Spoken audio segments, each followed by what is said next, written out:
ವೀಕ್ಷಕರೇ, ಸಿರಿ doctors live ನೇರ ಪ್ರಸಾರ ಕಾರ್ಯಕ್ರಮಕ್ಕೆ ನಿಮ್ಮೆಲ್ಲರಿಗೂ ಕೂಡ ಸ್ವಾಗತ.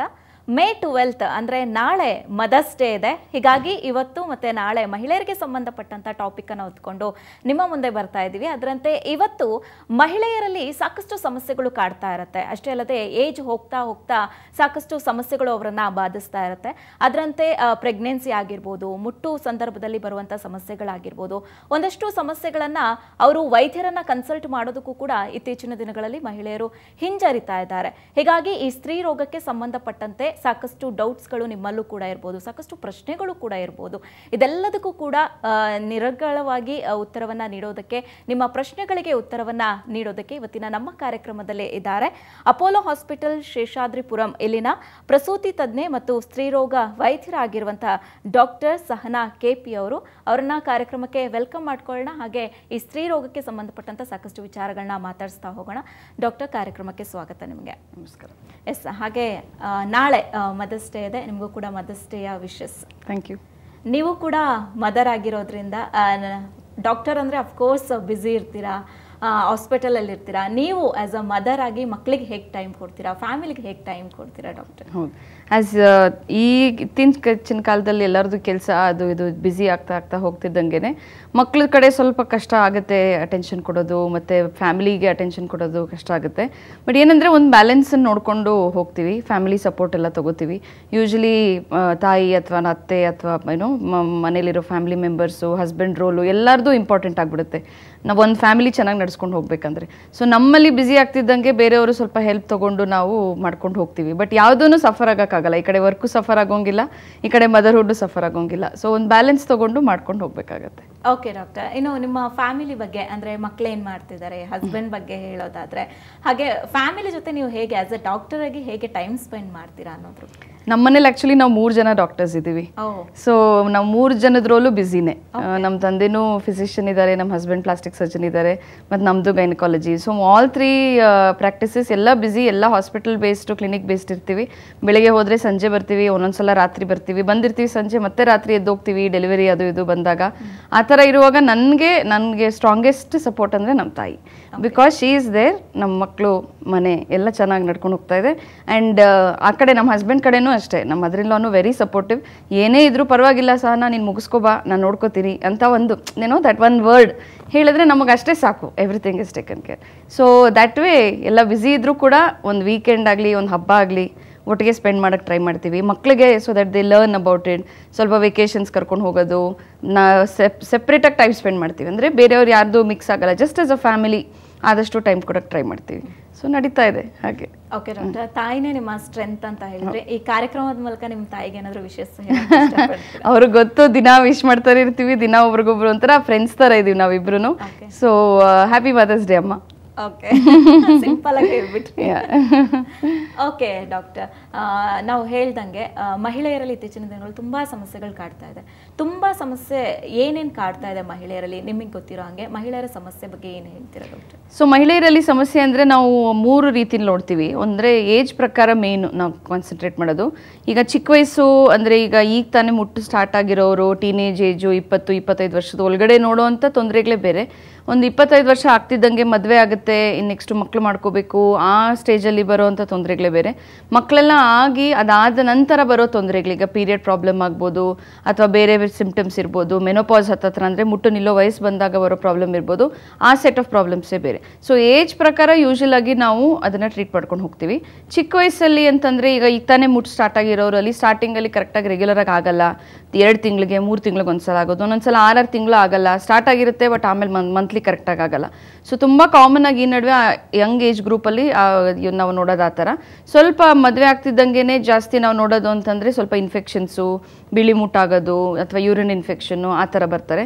ಕೆಲವರು ಇರೆಗ್ಯುಲರ್ ಸೈಕಲ್ಸ್ ಅಂತಲೂ ಬರ್ತಾರೆ. ಅಂದರೆ ಮೊದಲು ರೆಗ್ಯುಲರ್ ಇತ್ತು, ಇವಾಗ ಇರೆಗ್ಯುಲರ್ ಆಗಿದೆ ಆ ಥರ. ಅಥವಾ ಸ್ಟ್ರೆಸ್ ಜಾಸ್ತಿ ಆಗ್ತಾ ಹೋಯಿತು, ವರ್ಕಲ್ಲಿ ಜಾಸ್ತಿ ಇದಾಗ್ತಾ ಬಂತು ಅಂದರೆ ಆವಾಗ್ಲೂ ಪೀರಿಯಡ್ ಪ್ರಾಬ್ಲಮ್ಸ್ ಬರೋದು, ಥೈರಾಯ್ಡ್ ಇಶ್ಯೂಸ್ ಬರೋದು ಆ ಥರ ಬರ್ತಾರೆ.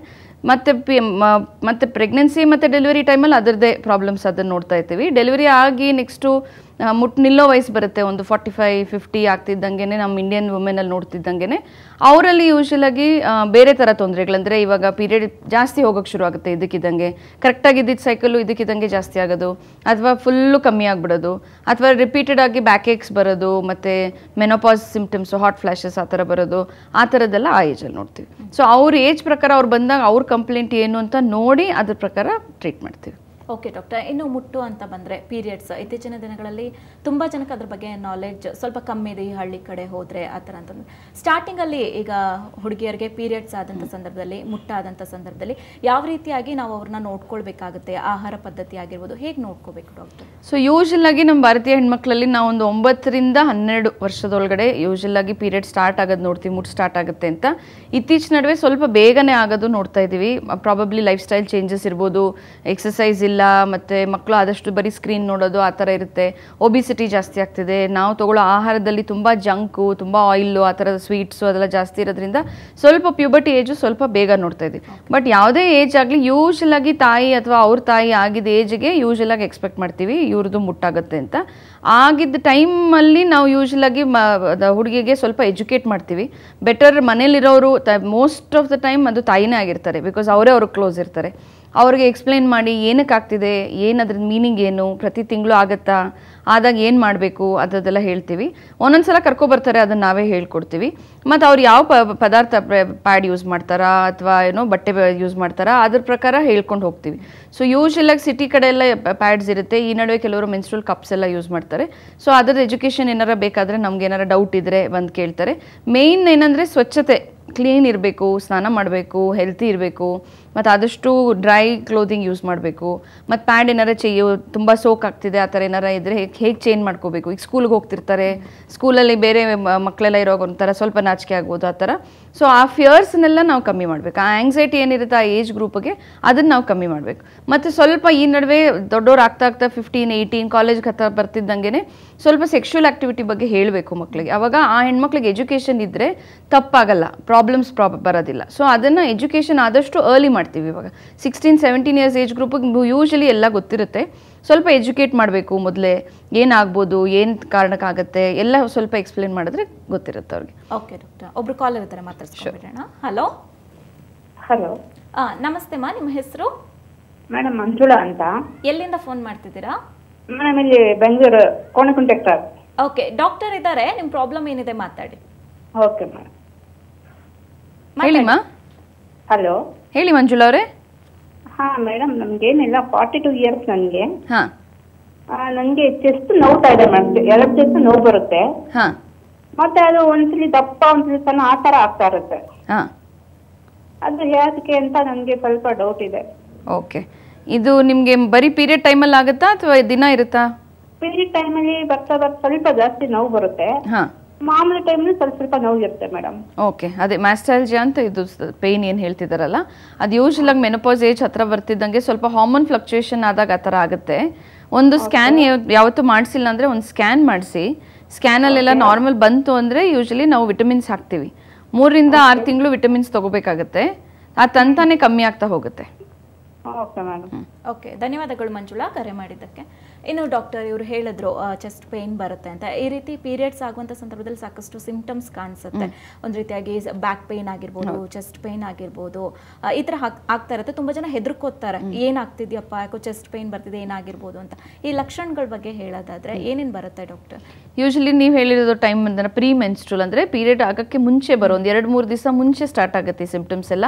ತುಂಬ ಹುಡುಗಿರಿಗೆ ಒಂಥರ ಬ್ಲೋಟೆಡ್, ತುಂಬ ನೀರು ತುಂಬ್ಕೊಂಡಂಗೆ ಮೈಯಲ್ಲಿ ಹೆವಿನೆಸ್ ಇರುತ್ತೆ, ಚೆಸ್ಟ್ ಹೆವಿನೆಸ್ ಅನಿಸುತ್ತೆ, ಮತ್ತು ಸ್ಕಿನ್ ಚೇಂಜಸ್ ಆಗ್ಬೋದು, ನಿದ್ದೆ ಸರಿಯಾಗಿ ಬರೋದಿಲ್ಲ, ಆಂಗ್ಸೈಟಿ ಬರುತ್ತೆ.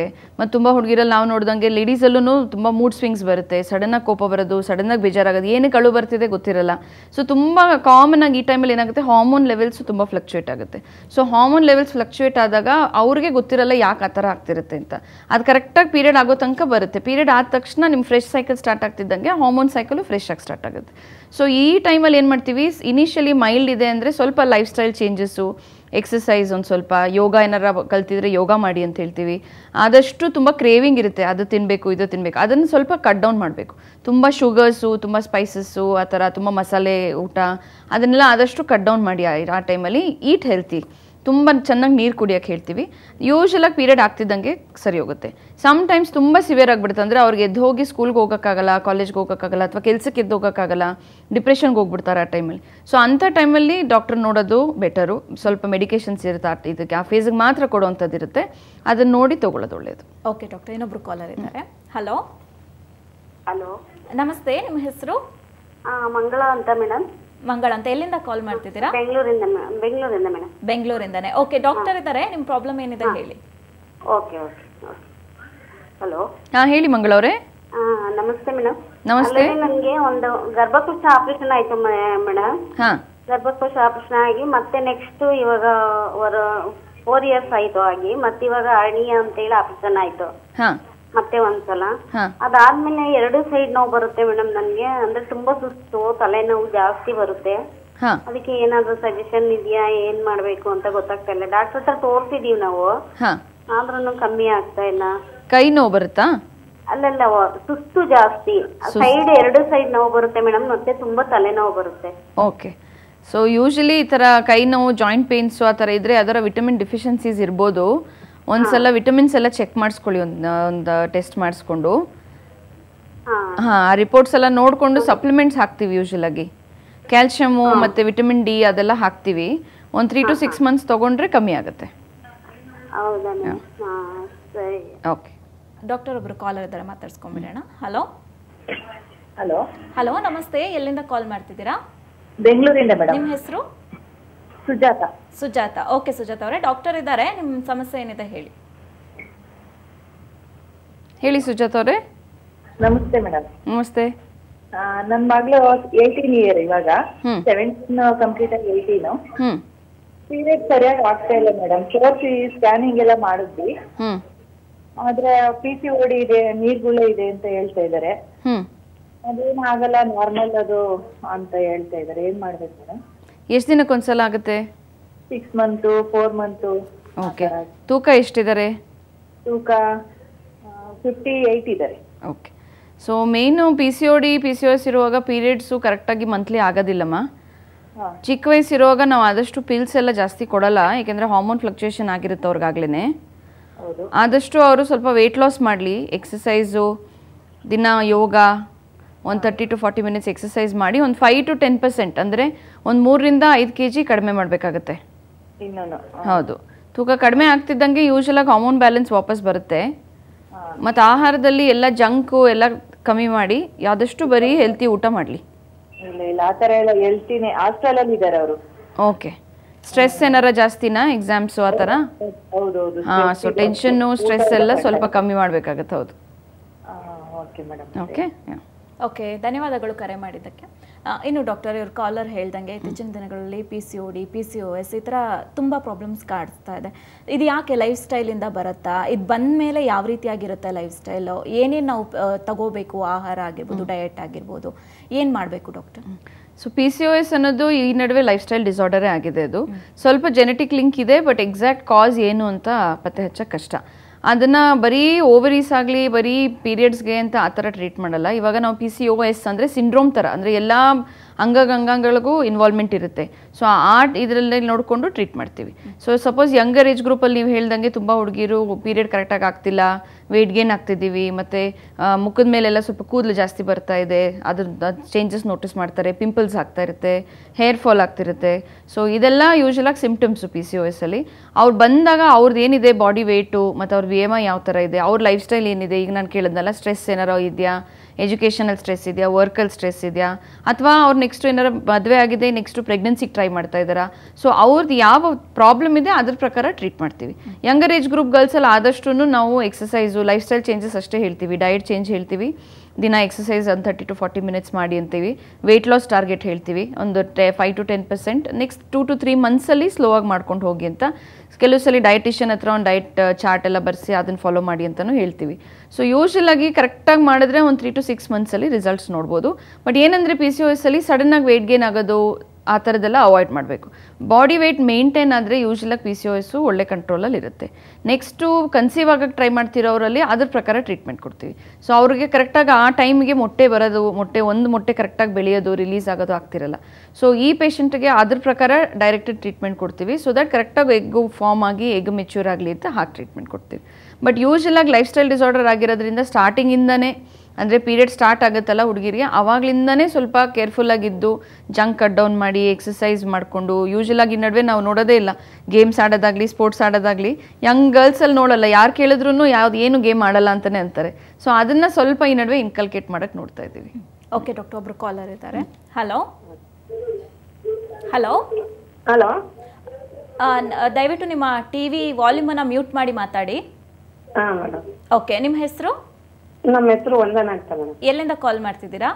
ನಾವು ಚಿತ್ರದುರ್ಗ ಡಿಸ್ಟಿಕ್ ಚಳ್ಳಕೆರೆಯಿಂದ ಮಾಡ್ತಿದ್ದೀವಿ ಮೇಡಮ್. ಓಕೆ, ಡಾಕ್ಟರ್ ಇದ್ದಾರೆ, ನಿಮ್ಮ ಪ್ರಾಬ್ಲಮ್ ಏನಿದೆ ಹೇಳಿ. ಹಾಂ ಮೇಡಮ್. ಹೇಳಿ ವಂದನಾ ಅವರೇ. ಹಲೋ. ಹಾಂ ಹೇಳಿ ಹೇಳಿಮ್ಮ, ಮಾತಾಡಿ. ಅದೇ ಮೇಡಮ್, ನಮ್ದು ಪೀರಿಯಡ್ ಪ್ರಾಬ್ಲಮ್ ಇದೆ ಮೇಡಮ್. ಹಾಂ, ಮಂತ್ಲಿ ಪೀರಿಯಡ್ ಈಗ 1 ಮಂತ್ ಅಲ್ಲಿ 1 ಮಂತ್ ಅಲ್ಲಿ 2 ಮಂತ್ ಅಲ್ಲಿ ಆಗುತ್ತೆ ಮೇಡಮ್ ನಮ್ದು ಪೀರಿಯಡ್. ಹಾಂ, ಮತ್ತೆ ಇದು ತೂಕ ನೋಡಿದ್ರೆ 32 kg ಇದೆ ಮೇಡಮ್. ಓಕೆ. ಎಷ್ಟು ವಯಸ್ಸು ನಿಮಗೆ? 21 ಮೇಡಮ್. 21ನಾ? ಹಾಂ, ತಿಂಗಳಲ್ಲಿ 1.5 ತಿಂಗಳು 2 ತಿಂಗಳಿಗೆ ಆಗ್ತಾ ಇದೆ, ವರ್ಷದಲ್ಲಿ ಒಂದ್ಸಲ? ಅಲ್ಲ, ವರ್ಷದಲ್ಲಿ ಒಂದ್ಸಲ. ಈಗ ಮೊನ್ನೆ ಒಂದು ತೋರ್ಸ್ಕೊಂಡ್ಮೇಲೆ ಒಂದು ಇದು ಟ್ಯಾಬ್ಲೆಟ್ ತಗೊಂಡಿದ್ವಿ, ಅದು ತಗೊಂಡಿದ್ ಮಾತ್ರ 1.5 ತಿಂಗಳು ಆಯ್ತು. ಮೊನ್ನೆ 1 ತಿಂಗಳು ಮಂತ್ ಆಯ್ತು. ಈಗ 1 ತಿಂಗಳ ಮೇಲೆ 10 ದಿನ ಆಗಿದೆ ಮೇಡಮ್, ಆಗಿಲ್ಲ ಮೇಡಮ್ ಇನ್ನಾದ್ರೂ. ಸೊ ಪ್ರತಿ ತಿಂಗಳು ನಿಮಗೆ ಪೀರಿಯಡ್ ಬರ್ಸಕ್ಕೆ ಟ್ಯಾಬ್ಲೆಟ್ ತಗೋಬೇಕಾಗಿದೆ? ಇಲ್ಲ ಮೇಡಮ್, ಆತರ ಏನಿಲ್ಲ ಮೇಡಮ್. ಒಂದ್ಸಲಿ ತಗೊಂಡಿದ್ದೀನಿ, ಒಂದ್ಸಲಿ 3 ತಿಂಗಳು ಆಗಿದ್ದಿಲ್ಲ ಮೇಡಮ್. ಹಂಗಾಗಿ ತೋರ್ಸಿದ್ವಿ ಮೇಡಮ್. ಅದು ಥೈರಾಯ್ಡ್ ಏನು ಇಲ್ಲ ಮೇಡಮ್, ನೋಡ್ತಿದ್ವಿ. ಓಕೆ. ಸೊ ನಿಮ್ಗೆ ಸ್ವಲ್ಪ ಹಾರ್ಮೋನ್ ಇಂಬ್ಯಾಲೆನ್ಸ್ ಇರ್ಬೋದು. ಸ್ಕ್ಯಾನಿಂಗ್ ಎಲ್ಲ ನಾರ್ಮಲ್ ಇದೆ ಅಂತಂದ್ರೆ ಯೂಶಲಿ ಹಾರ್ಮೋನ್ಸ್ ಹಾಕ್ತಿವಿ 3 ತಿಂಗಳಿಂದ 6 ತಿಂಗಳು. ಆ ಥರ ತಗೊಳ್ಳಿ, 3 ಮಂತ್ಸ್ ತಗೊಂಡ್ರೆ ರೆಗ್ಯುಲರೈಸ್ ಆಗುತ್ತೆ. ಏನು ಮಾತ್ರ ತಗೊಳ್ಲೇಬೇಕಾ ಮೇಡಮ್? 3 ಮಂತ್ ಆ ತಗೊಂಡ್ರೆ ಒಳ್ಳೇದು. ಯಾಕೆಂದ್ರೆ ಇಲ್ಲಾಂದ್ರೆ ಗೊತ್ತಾಗಲ್ಲ ನಿಮ್ಗೆ ಯಾವಾಗ ಆಗುತ್ತೆ ಪೀರಿಯಡ್, ಎಷ್ಟು ದಿನಕ್ಕೆ ಆಗುತ್ತೆ ಅಂತ. ಯಾರಿಗೆ ಆದ್ರೂ ಒಂದು 3 ತಿಂಗಳ ತನಕ ವೇಟ್ ಮಾಡ್ತೀವಿ. ಅಂದ್ರೆ ನಿಮ್ಗೆ ಬೇರೆ ಏನು ಇದಿಲ್ಲ ಅಂತಂದ್ರೆ, ಈಗ ಫ್ಯಾಮಿಲಿ ಪ್ಲಾನ್ ಮಾಡ್ಕೊಳ್ಳೋದು ಅಥವಾ ಹಂಗೇನು ಇಲ್ಲ ಅಂದ್ರೆ ನೀವು 3 ಮಂತ್ಸ್ ತನಕ ವೇಟ್ ಮಾಡ್ಬೋದು. 3 ಮಂತ್ಸ್ ಅಲ್ಲಿ ಆಗಿಲ್ಲ ಅಂದ್ರೆ ಒಂದ್ಸಲ ಟ್ಯಾಬ್ಲೆಟ್ ತಗೊಂಡು ಪೀರಿಯಡ್ ಬರ್ಸೋದು ಒಳ್ಳೇದು. ಇಲ್ಲ ಮೇಡಮ್, ಇನ್ನದು ಮ್ಯಾರೇಜ್ ಇಲ್ಲ ಮೇಡಮ್, ಅನ್ಮ್ಯಾರಿಡಾ? ಹಾ. ಸೊ 3 ತಿಂಗಳ ತನಕ ಬೇಕಾದ್ರೆ ನೋಡಿ, 3 ತಿಂಗಳಿಗೆ ಆಗಿಲ್ಲ ಅಂದ್ರೆ ನೀವು ಟ್ಯಾಬ್ಲೆಟ್ ತಗೋಬೇಕಾಗತ್ತೆ. ಹೌದಾ? ಅದಕ್ಕೆ ಕಾಣಿಸ್ಕೊಂತಿರುತ್ತೆ ಮೇಡಮ್, ಸ್ವಲ್ಪ ಏನಪ್ಪ ವೈಟ್ನೆಸ್ ಕಾಣಿಸ್ತಾ ಇರುತ್ತೆ ಸ್ವಲ್ಪ ಬ್ಲೀಡಿಂಗ್ ಅಲ್ಲಿ. ಹಾ. ಸೊ ಆ ವೈಟ್ಗೆ ನೀವು ಚೆಕ್ ಮಾಡಿಸ್ಕೋಬೇಕಾಗತ್ತಮ್ಮ, ಅದು ಇನ್ಫೆಕ್ಷನ್ ಅಥವಾ ನಾರ್ಮಲ್ ವೈಟ್ ಡಿಸ್ಚಾರ್ಜ್ ಏನು ಅಂತ. ಇನ್ಫೆಕ್ಷನ್ ಇದ್ರೆ ಅದ್ರ ಪ್ರಕಾರ ಮಾತ್ರೆ ಕೊಡ್ತೀವಿ. ಹಾ ಮೇಡಮ್, ಅದು ಯಾವಾಗ ತರ ಕಾಣಿಸ್ಕೊಳುತ್ತೆ ಅಂದ್ರೆ ಮೇಡಮ್, ಈಗ ಸ್ಟಾರ್ಟಿಂಗ್ ಅಲ್ಲಿ ನಾವು ಆಗ್ಬೇಕಂಬ ಮೂಮೆಂಟ್ ಅಲ್ಲಿ 1 ವಾರ ಮುಂಚೆ ಹಂಗೆ ಸ್ಟಾರ್ಟ್ ಆಗ್ತಿರುತ್ತೆ. ಹಾ, ಪೀರಿಯಡ್ ಆದ್ಮೇಲೆ ಹೊಟ್ಟೋಗುತ್ತಾ? ಪೀರಿಯಡ್ ಆದ್ಮೇಲೆ ಮತ್ತೆ ಕಾಣಿಸ್ಕೊಳೋದಿಲ್ಲ ಮೇಡಮ್. 1.5 ತಿಂಗಳು 2 ತಿಂಗಳು ಆಗ್ಲಿಲ್ಲ ಅಂದ್ರೂ ಕಾಣಿಸ್ಕೊಳಲ್ಲ. ಸೊ ಅದು ಒಂದೊಂದ್ಸಲ ನಾರ್ಮಲ್ ಆಗೇ ಬರುತ್ತೆ, ಸಹಜವಾಗೇನೆ ನೋಡ್ತೀವಿ ಆ ಥರ. ಪೀರಿಯಡ್ ಮುಂಚೆ ಕಾಣಿಸೋದು ಅಥವಾ ತಿಂಗಳ ಮಧ್ಯದಲ್ಲಿ ಕಾಣಿಸೋದು ಅದೆಲ್ಲ ನಾರ್ಮಲ್ ಇರುತ್ತೆ. ಅದೇನಾದರೂ ನಿಮಗೆ ನವೆ ಬರೋದು ಅಥವಾ ಸ್ಮೆಲ್ ಬರೋದು ಆ ಥರ ಇರಿಟೇಷನ್ ಆಗ್ತಿದೆ ಅಂದರೆ ತೋರಿಸ್ಕೊಳ್ಳೋದು ಒಳ್ಳೆಯದು. ಏನು ಇಲ್ಲ ಅಂತಂದರೆ ವೆಯ್ಟ್ ಮಾಡಿ ನೋಡಿ. ಡಾಕ್ಟರ್ ಒಬ್ರು ಕಾಲರ್ ಇದ್ದಾರೆ, ಮಾತಾಡ್ಸ್ಕೊಂಡ್ಬಿಡೋಣ. Hello hello. ಹಲೋ, ನಮಸ್ತೆ. ನಿಮ್ಮ ಹೆಸರು? ನಿಶಾ ಮೇಡಮ್. ನಿಶಾ, ಎಲ್ಲಿಂದ ಕಾಲ್ ಮಾಡ್ತಿದ್ದೀರಾ? ಎಲೆಕ್ಟ್ರಾನಿಕ್ ಸಿಟಿಯಿಂದ. ಓಕೆ, ಡಾಕ್ಟರ್ ಇದ್ದಾರೆ, ನಿಮ್ಮ ಕ್ವಶನ್ ಏನಿದೆ ಕೇಳಿ. ಹೇಳಿ ನಿಶಾ ಅವರೇ. ಅಲ್ಲ ಮೇಡಮ್, ನಮ್ಗೆ ಪೀರಿಯಡ್ಸ್ ಆಗ್ತಾ ಇರ್ಲಿಲ್ಲ. 1 ಇಯರ್ ಇಂದ 2 ಮಂತ್ 3 ಮಂತ್ ಆಗ್ತಾ ಇದೆ. ಹಾ, ಅದು ಸ್ಕ್ಯಾನಿಂಗ್ ಮಾಡಿಸಿದಾಗ ನ್ಯೂಟ್ರಿಯನ್ಸ್ ಸ್ವಲ್ಪ ದಪ್ಪ ಆಗಿದೆ, ಒಳಗಡೆ ಗುಳ್ಳೆಗಳಿದಾವೆ ಅಂತ ಹೇಳಿದ್ರು. ಹಾ, ಅದು ಆಪರೇಷನ್ ಮಾಡ್ಲೇಬೇಕು ಅಂದ್ರು. ಹಾ, ಮಾಡಿಸಿದ್ವಿ. 3 ಮಂತ್ಸ್ ಆಗಿದೆ, ಆದ್ರೂ ಸ್ವಲ್ಪ ಪೇಯ್ನ್ ಇದೆ. ಏನ್ ಮಾಡ್ಬೇಕು ಮೇಡಮ್? ಆ ಪೇಯ್ನು ಯಾವ ಜಾಗದಲ್ಲಿ ಬರುತ್ತೆ pain? Full stomach full pain ಬರುತ್ತೆ. ಅವಾಗ ಕೂತ್ಕೊಂಡ್ರೆ ಓಡಾಡಿದ್ರೆ ಇಷ್ಟಲ್ಲಿ ಏನು ಬರಲ್ಲ. ಓಕೆ, ಆಪರೇಷನ್ ಮಾಡಿದ ಜಾಗದಲ್ಲಿ ಏನು ಪೇಯ್ನ್ ಜಾಸ್ತಿ ಏನಿಲ್ಲಲ್ಲ? ಇಲ್ಲ. ಹಾ, ಸೊ ಅದು ಪೇಯ್ನು ಹಲವಾರು ಕಾರಣಗಳಿಂದ ಬರುತ್ತೆಮ್ಮ. ಯೂರಿನ್ ಇನ್ಫೆಕ್ಷನ್ ಇರ್ಬೋದು, ಕರಳು ಇನ್ಫೆಕ್ಷನ್ ಇರ್ಬೋದು, ಅಥವಾ ಮಸಲ್ ಪೇಯ್ನ್ ಇರ್ಬೋದು. ಆ ಥರ ಒಂದ್ಸಲ ಚೆಕ್ ಮಾಡಿಸಿ. ಏನು ತೊಂದರೆ ಇಲ್ಲ ಅಂತಂದ್ರೆ ಸ್ಲೋ ಆಗಿ ಎಕ್ಸಸೈಸ್ ಎಲ್ಲ ಸ್ಟಾರ್ಟ್ ಮಾಡಿ. ಬಾಡಿ ಫ್ಲೆಕ್ಸಿಬಿಲಿಟಿ ಬಂದ್ರೆ ಪೇಯ್ನ್ಸ್ ಕಮ್ಮಿ ಆಗುತ್ತೆ. ಎಕ್ಸರ್ಸೈಸ್ ವಾಕಿಂಗ್ ಎಲ್ಲ ಮಾಡ್ಬೋದಾ? ಎಷ್ಟು ದಿನ ಆಗಿದೆ ನಿಮ್ದು ಸರ್ಜರಿ ಆಗಿ? 3 ಮಂತ್ಸ್ ಆಗಿದೆ. ಹಾ, 3 ಮಂತ್ಸ್ ಆಗಿದ್ರೆ ನಿಮ್ಮ ಡಾಕ್ಟರ್ ಕಡೆ ಒಂದ್ಸಲ ತೋರಿಸಿ, ಅವ್ರು ಮಾಡ್ಬೋದು ಅಂದ್ರೆ ಮಾಡಿ. ಸೈಡ್ ಎಫೆಕ್ಟ್ ಏನೂ ಇಲ್ಲ ಮೇಡಮ್, ಗರ್ಭಕೋಶ ತೆಗ್ಸಿರೋದ್ರಿಂದ. ಏನು ತೊಂದರೆ ಇಲ್ಲಮ್ಮ, ಅದು ದಪ್ಪ ಆಗಿದೆ ಅಂತ ಆ ಕಾರಣಕ್ಕೆ ತೆಗ್ದಿರೋದಲ್ವಾ? ಹೌದು. ಹಾ, ಸೊ ನೀವು ಹೆಲ್ತಿ ಲೈಫ್ ಸ್ಟೈಲ್ ಮೇಂಟೈನ್ ಮಾಡಿ, ಇವಾಗ್ಲಿಂದ ಆಕ್ಟಿವ್ ಆಗಿರಬೇಕು. ಹಾ, ಏನು ತೊಂದರೆ ಇಲ್ಲ. ಓಕೆ, ಧನ್ಯವಾದಗಳು ಕರೆ ಮಾಡಿದ್ದಕ್ಕೆ. ಓಕೆ ಡಾಕ್ಟರ್, ಇನ್ನು ಇರ್ರೆಗ್ಯುಲರ್ ಪೀರಿಯಡ್ಸ್ ಅಂತ ತುಂಬ ಜನ ಕೇಳ್ತಾ ಇದ್ದಾರೆ, ಇದು ಯಾಕಾಗುತ್ತೆ? ಆಮೇಲೆ ಇರ್ರೆಗ್ಯುಲರ್ ಅಂತಂದರೆ ಒಂದು 3 ಮಂತ್ಸ್ 6 ಮಂತ್ಸ್ ಯಾವ ಟೈಮಲ್ಲಿ ನಾವು ಡಾಕ್ಟರ್ನ ಕನ್ಸಲ್ಟ್ ಮಾಡಬೇಕು? ಇನ್ನೊಂದು, ಪೀರಿಯಡ್ಸ್ ಆಗೋ ಟೈಮಲ್ಲಿ ತುಂಬ ಬ್ಲೀಡ್ ಆಗುತ್ತೆ, ತುಂಬ ಪೇಯ್ನ್ ಬರುತ್ತೆ, ಅದನ್ನ ಕಂಟ್ರೋಲ್ ಮಾಡಿ ಇದು ನಾರ್ಮಲ್ ಅಂತ ಕಂಟ್ರೋಲ್ ಮಾಡ್ಕೊಂಡಿರ್ತಾರೆ, ಯಾವ ಟೈಮಲ್ಲಿ ನಾವು ಡಾಕ್ಟರ್ನ ಕನ್ಸಲ್ಟ್ ಮಾಡಲೇಬೇಕಾಗುತ್ತೆ ಅಂತ? ಸೊ ಇರ್ರೆಗ್ಯುಲರ್ ಪೀರಿಯಡ್ ಅಂತಂದರೆ ನಾವು ಎಷ್ಟು ದಿನಕ್ಕೆ ಒಂದ್ಸಲ ಪೀರಿಯಡ್ ಆಗುತ್ತೆ ಅಂತ ಕೇಳ್ತೀವಿ. ರೆಗ್ಯುಲರ್ ಸೈಕಲ್ ಅಂದರೆ ನಾವು 28ರಿಂದ 30 ದಿವಸಕ್ಕೆ ಒಂದ್ಸಲ ಪೀರಿಯಡ್ ಇರುತ್ತೆ. 3ರಿಂದ 4 ದಿವಸ ಅಪ್ ಟು 6-7 ದಿವಸ ಆಲ್ಸೋ ಇಸ್ ಓಕೆ. ಫ್ಲೋ ಅಷ್ಟು ದಿನಕ್ಕಾಗಿ ನಿಲ್ಲಬೇಕು, ಮತ್ತೆ ಇರೋದಿಲ್ಲ. ನೆಕ್ಸ್ಟ್ 1 ಮಂತ್ ಆದಮೇಲೆ ತೊಗೊಳ್ಳೋದು.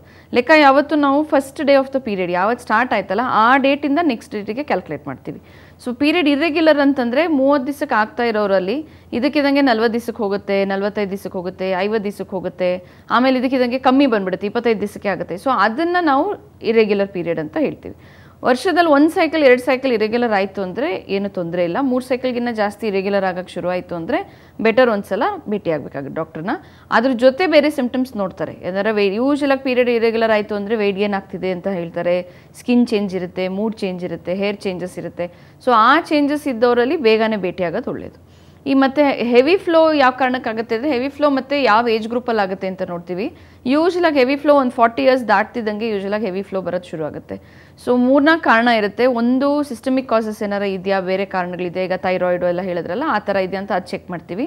ಪರೀಕ್ಷೆ ಮಾಡಿದಾಗ ಗರ್ಭಕೋಶ ಯಾವ ಸೈಜ್ ಇದೆ, ಯಾವ ಶೇಪಲ್ಲಿದೆ, ನಾರ್ಮಲ್ ಇದೆಯಾ, ಗೆಡ್ಡೆಗಳಿದೆಯಾ ಅಂತ ಪರೀಕ್ಷೆ ಮಾಡ್ತೀವಿ. ಒಂದೊಂದು ಸಲ ತುಂಬ ದೊಡ್ಡದಿರೋ ಚಿಕ್ಕ ಚಿಕ್ಕ ಗೆಡ್ಡೆಗಳಿರ್ಬೋದು, ಅವೆಲ್ಲ ಸ್ಕ್ಯಾನಿಂಗಲ್ಲಿ ಪಿಕಪ್ ಆಗುತ್ತೆ. ಸ್ಕ್ಯಾನಲ್ಲೂ ನೋಡ್ತೀವಿ ಯಾವ ಜಾಗದಲ್ಲಿದೆ, ಎಷ್ಟು ಗೆಡ್ಡೆ ಇದೆ, ಮತ್ತು ಅದರಿಂದ ಅವ್ರಿಗೆ ಹೆವಿ ಫ್ಲೋ ಆಗ್ತಿದೆಯಾ ಅಂತ. ಯೂಶಲಾಗಿ ಯೂಟ್ರಸ್ ಅಂದರೆ ಗರ್ಭಕೋಶ ದಪ್ಪ ಆಯಿತು ಅಂತಂದರೆ ಸರ್ಫೇಸ್ ಏರಿಯಾ ಜಾಸ್ತಿ ಆಗುತ್ತೆ. ಸೊ ಸರ್ಫೇಸ್ ಏರಿಯಾ ಜಾಸ್ತಿ ಆದರೆ ಬ್ಲೀಡಿಂಗ್ ಜಾಸ್ತಿ ಆಗುತ್ತೆ ಅಂತ. ಸೊ ಆ ರೀಸನ್ ನೋಡಿಕೊಂಡು ಅದ್ರ ಪ್ರಕಾರ ಕೊಡಬೇಕಾಗತ್ತೆ. ಓಕೆ ಡಾಕ್ಟರ್, ಒಬ್ರು ಕಾಲರ್ ಇದ್ದಾರೆ. ಹಲೋ ಹಲೋ ಹಲೋ, ನಮಸ್ತೆ, ನಿಮ್ಮ ಹೆಸರು? ನನ್ನ ಹೆಸರು ಸಹನಾ ಅಂತ. ಸಹನಾ, ಎಲ್ಲಿಂದ ಕಾಲ್ ಮಾಡ್ತಿದ್ದೀರಾ? ಬ್ಯಾಂಗ್ಳೂರಿಂದ ಕಾಲ್ ಮಾಡ್ತಾ ಇದ್ದೀನಿ. ಓಕೆ, ಡಾಕ್ಟರ್ ಇದ್ದಾರೆ, ನಿಮ್ಮ ಕ್ವಶನ್ ಏನಿದೆ ಕೇಳಿ. ಹಲೋ. ಹಾಂ ಹೇಳಿ ಸಹನಾ ಅವರೇ. ನನ್ನ ಹೆಸರು ಸಹನಾ ಅಂತ. ನಾನು ನಂಗೆ PCOD ಪ್ರಾಬ್ಲಮ್ ಇತ್ತು ಮೊದಲು. ಸೊ ಅದಕ್ಕೆ ಹಾರ್ಮೋನಲ್ ಟ್ಯಾಬ್ಲೆಟ್ ತಗೊಂತಿದ್ದೆ. ಸೊ ಲಾಸ್ಟ್ ಮಂತ್ 1 ಮಂತ್ ಸ್ಕಿಪ್ ಆಗೋಯ್ತು. ಓಕೆ. ಸೊ ಸ್ಕಿಪ್ ಅಂದ್ರೆ ಟ್ಯಾಬ್ಲೆಟ್ ಮಿಸ್ ಮಾಡ್ಬಿಟ್ಟೆ ನಾನು. ಸೊ ಈ ಮಂತ್ ಡಿಫ್ರೆಂಟ್ ಡೇಟ್ ಅಲ್ಲಿ ಆಯ್ತು. ಅದು ಒಂಥರ 1 ಡೇ ಆಗೋ ತರ ಆಗ್ಬಿಟ್ಟು ಆಮೇಲೆ ಸ್ಟಾಪ್ ಆಗೋಗಿದೆ. ಮತ್ತೆ ಆಕ್ಚುಯಲ್ ಡೇಟ್ ಅಲ್ಲಿ ಆಗಿಲ್ಲ. ಓಕೆ. ಮತ್ತೆ ಡಾಕ್ಟರ್ನ ಕನ್ಸಲ್ಟ್ ಮಾಡ್ಬೇಕಾ ಏನು ಅಂತ ಗೊತ್ತಾಗ್ಲಿಲ್ಲ. ಎಷ್ಟು ಮಂತ್ಸ್ ತಗೊಂಡಿದ್ರಿ ಹಾರ್ಮೋನ್ ಟ್ಯಾಬ್ಲೆಟ್ಸ್ ನೀವು ಇಲ್ಲಿ ತನಕ? 6 ಮಂತ್ಸ್ ತಗೊಂಡಿದ್ದೇನೆ. ಓಕೆ. ಸೊ ಯೂಶಲಾಗಿ ಹಾರ್ಮೋನ್ ಟ್ಯಾಬ್ಲೆಟ್ಸ್ ತಗೊಳ್ಳುವಾಗ ರೆಗ್ಯುಲರ್ ಆಗಿ ಆಗ್ತಿರುತ್ತೆ.